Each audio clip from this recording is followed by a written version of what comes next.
Na-experience ka din ba na na-unpublish ang Facebook page mo kahapon? So ako nga na-experience ko na na-unpublish pero bumalik din naman kaagad. Mga siguro isang oras po, bumalik din po agad sa normal. So bago nga nangyari yon, nag-comment ako sa isang post at bigla na lang pong na-block yung comment ko at hindi na ako makapag-comment.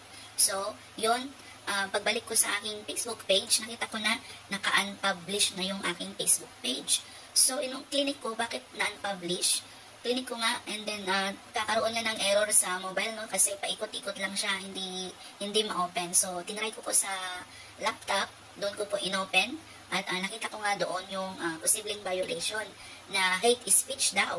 So, hindi naman hate speech yung aking kinoment. So nagtaka ako bakit na-block ako sa pag-type ko ng comment, and then biglang na-unpublish yung ating Facebook page. So ayun nga, nag-try akong mag-appeal gamit ang laptop. Pero hindi ako makapag-appeal kasi nga, ang lumalabas, something went wrong, ganun. So, ganyan po yung lumalabas. So, parang talagang glitch siguro ito at hindi ko rin alam na yung iba pala ay na-unpublish page din pala yung mga ibang content creator. So, ayun, siguro nga nagkaroon lang ng glitch ang system. So, kaya ang daming na-unpublish kahapon. Nag-alala din ako noon bakit ako na-unpublish, kaya hindi ko siya tinigilan. Paulit-ulit kong inaano yung decision, mag-disagree, ganyan, pero error talaga, something went wrong. So, hinayaan ko na lang, and then after 1 hour, naging okay naman na, na-publish na ulit yung ating Facebook page.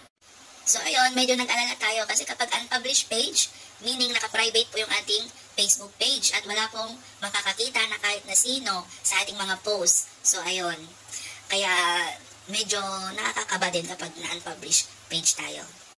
Pero nangyari lang ito mostly sa mga Facebook page at okay naman sa mga profile. Wala pong nabalitang na-unpublish sa mga profile or na-disable.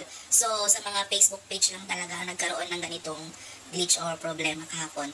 At hanggang ngayon, meron pa din mga na-unpublish. So, kapag ganito nga ang nangyari sa ating mga Facebook page, kapag na-unpublish, ay magpa-review lamang po tayo. At makikita po natin doon yung ating mga violations, bakit tayo na-unpublish, at magpapa-review lang po tayo. Kailangan po natin disagree sa decision.